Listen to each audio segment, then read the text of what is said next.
The front door was opened, and a man came out into the rain. He had long black hair and a sickly look. He spent no time assessing the situation and instantly started running at me. I was driving across the country for a kind of hectic trip. I had to get some things done for work at an office way up in Maine, and decided that while I was there already on the road trip, that I'd visit some of my friends and family on the East Coast. During my 4th day of driving, I was spending most of that day going through Pennsylvania. There were a lot of cool towns, but most of the drive was through nothing. And to get where I was going, it was taking me on a lot of side routes, which were these long and empty one-lane highways.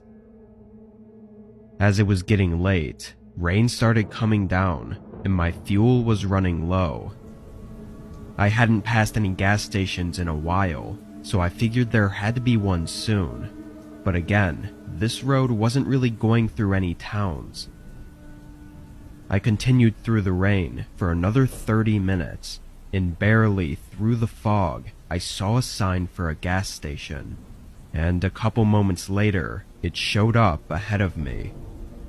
It was off the side of the road, nestled in the trees, and was really small. It only had 2 pumps and a tiny concession building behind it.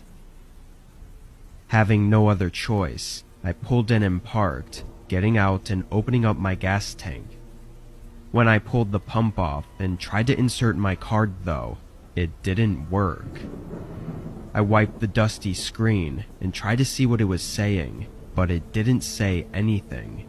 It wasn't even on. I then went over to the only other pump, and it was also off. Frustrated, I looked around.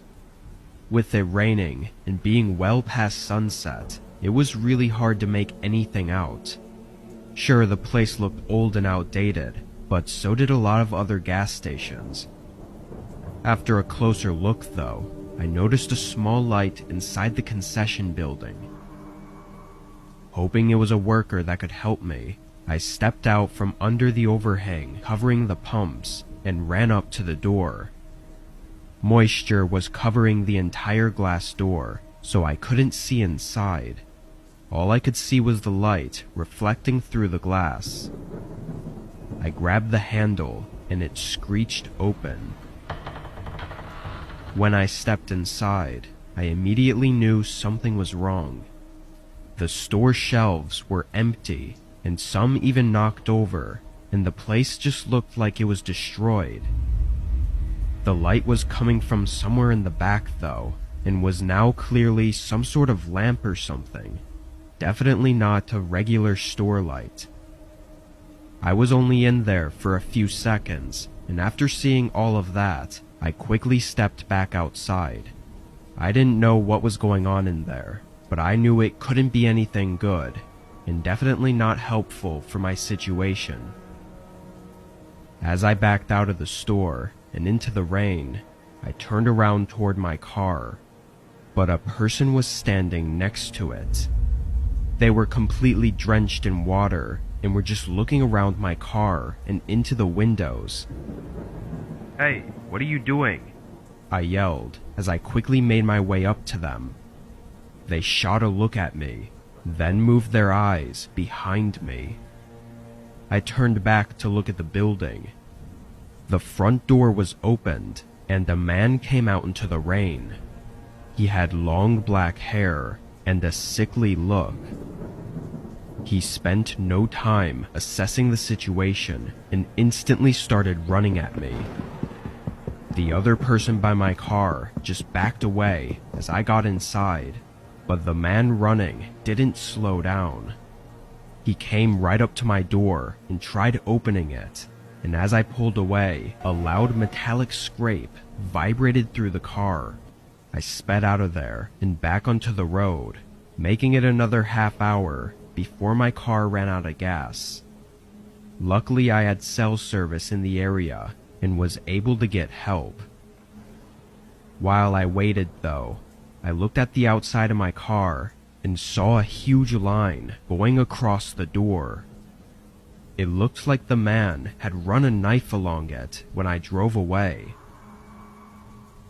Police informed me later that night that the gas station I was at was not in service for at least a decade.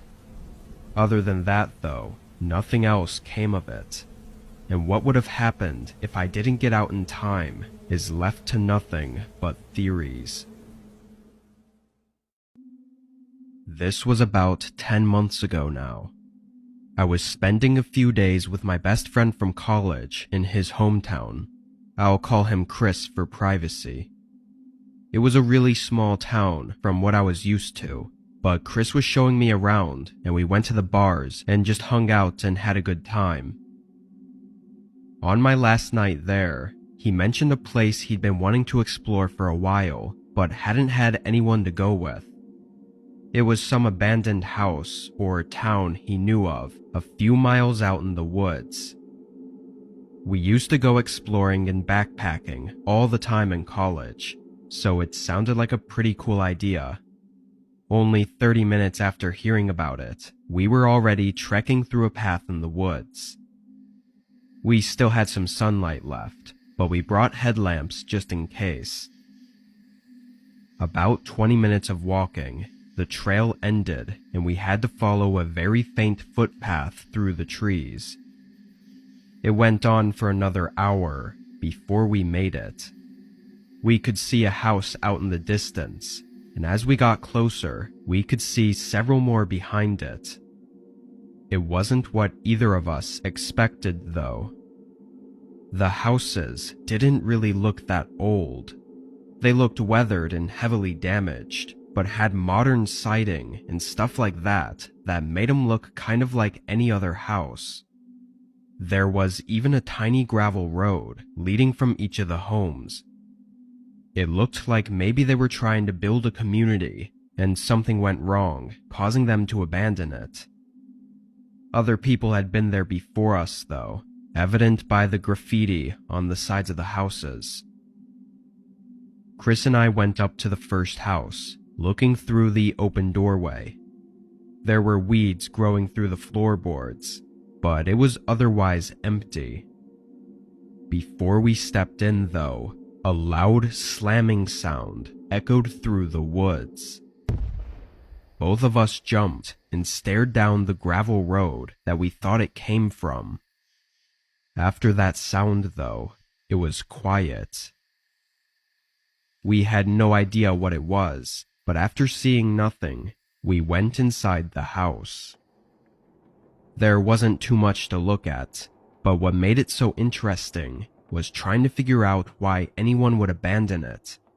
The house looked like it would have been nice before it was left behind. After walking around the first floor, we went upstairs to the second. Oddly, it got way darker upstairs, like no windows were letting in any light. The hallway was short, with only 2 doors, and what looked like an attic in the ceiling. We went up to the first door and opened it, seeing another empty room. But we were quickly interrupted by hearing something downstairs. There were shuffling footsteps coming through the grass and up to the house we were in. We stayed quiet, but we were sure that whoever they were had probably seen us outside. But why would they try to approach us? They walked up to the front doorway, then stopped just before they entered. "Hello?" We didn't respond. "I just want to talk. No harm at all." He sounded older and almost like he was missing teeth or something, stumbling a bit over his words. After that, though, there was a whole minute of silence. He didn't say anything else, but we didn't hear him leave either. We waited another few minutes, still not hearing anything, before Chris quietly went down the staircase and looked over at the front door. He turned and looked back at me with a pale face. "There's nobody there." I quickly went to see for myself, but he wasn't lying. He was nowhere in the doorway. We carefully made our way down and over to the doorway. Looking out, there was one line of footprints in the grass coming from where the other houses were, but no footprints leaving. Both of us figured it out at the same time and bolted for the trees, knowing the guy must have been hiding inside the house somehow. We got out of the woods as fast as we could and went back to his place. Who that guy was and why he wanted to talk to us, we don't know. I'm sure if he'd found us, though, we probably wouldn't be here. Years ago, I was on a cross-country road trip solo to a family reunion. I was supposed to make it to a friend's house, but the weather ended up being horrible and it was slow moving. Then a terrible accident happened just ahead of me. I was stuck in traffic for a while, and I ended up being 5 hours behind schedule. At this point, I was exhausted and in need of a bathroom and a shower, so I pulled into a little strip motel off of some back roads. It was obviously small and dirty, but it would work in a pinch. There was a window to the outside where the check-in was. The guy that worked there eyeballed me. Back then, I was a young girl attending college. He then asked me if I was traveling alone.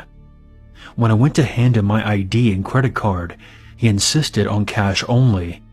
Red flags were going off at this point, but I managed to gather just enough cash and he tossed me the key. The room was dirty and barely bigger than the bed. The first thing I did was go to the bathroom. Then I flipped the mattress, as there were signs of bed bugs, and a moment later, I spied a roach. That was it. I was out. I decided to use the parking space instead and sleep in the back hatch of my SUV. I curled up using a suitcase for a pillow and some random clothes for a blanket, and fell asleep for about an hour. I woke up aware of someone talking on a phone outside. I glanced out to see the guy from the check-in standing outside. It was now around 3 a.m. He finished up his call and walked quietly over to my room, unlocked the door, and walked in. The lights didn't turn on, and a minute or two later he came back out, slamming the door behind him and cursing, with another guy. I hadn't seen two guys enter, so I still don't know where he came from. They angrily talked for a moment, then the check-in guy walked over to my SUV. I covered up my head quickly with a shirt. After he tried the locked door, he peered in the back seat, but between my tinted windows and blending into the general mess, he didn't notice me in the hatch. The two guys walked away to the far side of the parking lot, talking more, one of them gesturing across the street to where a diner was. While they were distracted, I climbed up to the front seat and started up the SUV. They turned around in surprise as I pulled away. I called my friends back home and told them, but I didn't want my family to worry, so I said nothing to them when I arrived. When I got back home about 3 weeks later, we figured out the name of the hotel thanks to Google Maps and called the local police. They told me the place had been closed down only days before I called. I live in a small 4-story apartment complex. I used to have a roommate, but they moved out a few months before this, and I decided it would be easier for me to just stay at the apartment rather than finding a new place. The other people living in the building were mostly older couples, but I'd never really met any of them. We all kept to ourselves, which I actually liked. Anyway, I was getting home from work late one night, entering the complex around 11 p.m. It was quiet as I walked up the stairs to my room, but when I rounded the corner into the hallway, a man was standing at my door. He immediately noticed me, and before I'd even had the chance to react, he started apologizing and saying he'd mixed up the doors. He then turned around and went into the apartment right across from mine. I'd never met him before, or even seen him, but seeing that he lived in the unit across from me, I figured maybe he did actually mix up the doors, especially if he'd just moved in. It was still really weird though. I didn't know why he would just be standing outside of the door if he did think it was his, or why when he saw me, he suddenly knew that he was at the wrong door. Whatever the case, I went inside and locked the door behind me, not sure what to make of the scenario. It was so late, and I was really tired, so maybe I should have been more worried than I was, but I just didn't have the energy to think about it. I made a quick meal, then sat on the couch for a bit and watched some TV. About 30 or so minutes went by until I heard something outside my door. It was just a quiet shuffling sound, but it sounded almost like it was up against the door. I got up and went over, listening for a second before opening it. No one was there. I then stepped into the hallway and looked down, not seeing anyone, but heard footsteps going down the stairs. I went back in and closed the door.